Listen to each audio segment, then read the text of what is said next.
திருச்சியில் நடைபெற்ற விடுதலை சிறுத்தைகள் கட்சியின் மாநில செயற்குழுவில் மதச்சார்பற்ற கொள்கைகளை அழிக்க முற்படுபவர்களுக்கு எதிரான அணியை அமைக்க உறுதி பூண்டுள்ளதாக தீர்மானம் நிறைவேற்றப்பட்டுள்ளது. புதிய தலைமுறையின் அக்னி பரீட்சை நிகழ்ச்சியில் பங்கேற்ற தொல் திருமாவளவன் அடுத்த நாடாளுமன்ற தேர்தலில் மதவாத சக்திகளுக்கு எதிரான கூட்டணியை அமைப்போம் என்று தெரிவித்திருந்த நிலையில் இந்த தீர்மானம் நிறைவேற்றப்பட்டுள்ளது.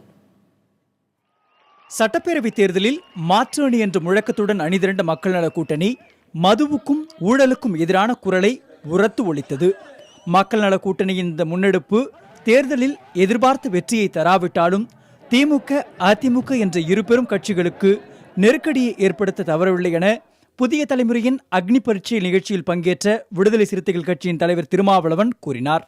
மக்களை இயல்பா சிந்திக்கவும் இயல்பா வாக்களிக்கவும் நம்ம அனுமதிச்சுட்டு இந்த கேள்வி கேட்டால் சரி. எல்லா வேட்பாளர்களும் சமமான தகுதியோடு சமமான ஆற்றலோடு மக்களை சந்தித்திருந்து அதன் மூலம் ஏற்பட்ட முடிவு இந்த முடிவாக இருந்தால் தேர்தல் நடைமுறை அப்படித்தான் இருக்கு. இந்த தேர்தல் இரண்டு கட்சிகளுமே தலா 3000 கோடிக்கு மேல் செலவு செய்திருக்கிறார்கள். அவங்க அது வந்து மறுக்க சொல்லுங்க. தலா 3000 கோடிக்கு மேல் செலவு செய்திருக்கிறார்கள். தொடக்க பிரச்சாரத்திலிருந்து சொல்றேன். இந்த 15 நாள் செலவு மட்டும் நான் சொல்லலை. தொடக்கத்திலிருந்து அவர்கள் திட்டமிட்டு இதுக்குன்னே வந்து அவர்கள் ஒரு செயல் திட்டத்தை வரையறுத்து செலவு செய்திருக்கிறார்கள். அப்படி ஒரு நெருக்கடியை ஏற்படுத்தியதே நாங்கள் எடுத்த மாற்று அரசிலும் நாங்கள் கட்டியமைத்த மக்கள் நல கூட்டணியும் தான். ஆனால் நாடாளுமன்ற தேர்தலில் இதே முழக்கத்தையும் வியூகத்தையும் தொடர முடியாது என்று அக்னி பரீட்சை நிகழ்ச்சியில் கூறிய திருமாவளவன் மதவாத சக்திகளுக்கு எதிரான முழக்கத்தின் அடிப்படையிலேயே அப்போது கூட்டணி சேர முடியும் என தெரிவித்தார். விடுதலை சிறுத்தைகளை பொறுத்தவரையில் அந்த கருத்தில் நாங்கள் தெளிவாக இருக்கிறோம். மதசார்பின்மை என்பதைத்தான் இப்போது முன்னிறுத்தப் போகிறோம். ஊழல் ஒழிப்பு, மது ஒழிப்பு என்பது சட்டமன்ற தேர்தலில் முன்வைக்கப்பட்ட அரசியல் உத்தி. அந்த அரசியல் உத்திக்கான கோட்பாடு, ஒரு பாலிசி. இப்போது நாடாளுமன்ற தேர்தலில் ஊழல் ஒழிப்பு, மது ஒழிப்பு, திமுக, அதிமுக என்கிற நிலைப்பாட்டை நாம் எடுக்க முடியாது. ஆனால் மதவாதத்தையும் சாதியவாதத்தையும் எதிர்க்கிற போது அதிலே மதசார்பின்மையை உயர்த்தி பிடிக்கக்கூடிய, மதசார்பின்மையில் நம்பிக்கை உள்ள அனைத்து ஜனநாயக சக்திகளையும் ஒருங்கிணைப்பது அப்படிங்கிற ஒரு அடிப்படையில் திமுகவும் காங்கிரஸும் விதிவிலக்கானதா அல்லது உங்களுடைய அழைப்புக்கு ஏற்ற இடத்துல இருக்கிற கட்சிகளா பார்க்குறீங்களா?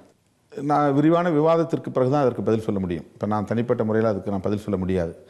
ஆனால் 2009 அந்த அடிப்படையில் தான் நாங்கள் திமுக காங்கிரஸ் கூட்டணியில் இடம்பெற்றோம். அந்த இடத்துல நாங்கள் எப்படி முடிவெடுத்தோம் அப்படின்னு சொன்னால், தமிழ்நாட்டை மட்டுமல்ல இந்திய அளவிலேயே அச்சுறுத்தி கொண்டிருக்கிற மதவாத சக்திகளை நாம் ஊக்கப்படுத்தி விடக்கூடாது, அவர்கள் வலிமை பெற்றுவிடக்கூடாது. அதனால் வந்து காங்கிரஸ், திமுக இந்த ஒரு அணியை நாங்கள் ஒரு மதசார்பற்ற அணியாகவே பார்த்தோம்.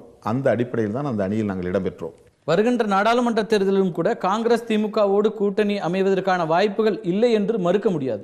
விடுதலை சிறுத்தைகளை பொறுத்தவரையில் இல்லை என்று மறுக்க முடியாது. இந்த நிலையில் திருச்சியில் இன்று கூடிய விடுதலை சிறுத்தைகள் கட்சியின் மாநில செயற்குழுவில் நிறைவேற்றப்பட்ட தீர்மானத்தில் மதசார்பற்ற கொள்கையை அழிக்க முற்படுபவர்களுக்கு எதிராக பரந்த அணியை உருவாக்குவதற்கான யுத்திகளை வகுத்து செயல்பட உறுதி பூண்டுள்ளதாக தெரிவிக்கப்பட்டுள்ளது. விடுதலை சிறுத்தைகள் கட்சியின் இந்த தீர்மானம் நாடாளுமன்ற தேர்தலில் மதவாதத்துக்கு எதிரான வலுவான கூட்டணியை உருவாக்குவதற்கான முயற்சியை அக்கட்சி தொடங்கிவிட்டதை உணர்த்துவதாகவே அரசியல் பார்வையாளர்கள் கருதுகின்றனர்.